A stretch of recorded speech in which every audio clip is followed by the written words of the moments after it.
Feminism பேசினாவே இந்த பொண்ணுங்கெல்லாம் இப்படி தான் இருப்பாளுங்க, அவளுக சௌரியத்துக்கு எல்லாத்தையோ பேசுகிறாளுங்க அப்படின்னு நினச்சிட்டு இருப்பாங்க.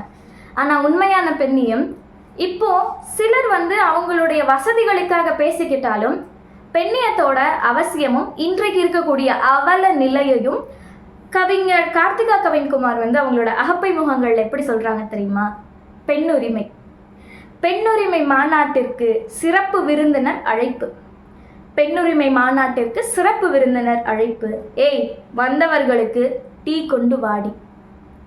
ஏய் வந்தவர்களுக்கு டீ கொண்டு வாடி. இப்படி தான் இருக்குது இன்னைக்கான பெண்ணியம் பேசக்கூடிய குரல்கள்.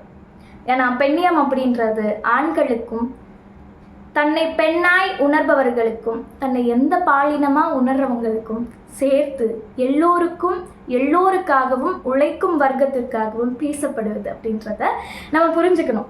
இன்றைக்கி இருக்கக்கூடிய அவல நிலையை அவங்க இந்த கவிதைகளை இப்படி பதிவு பண்ணுறாங்க.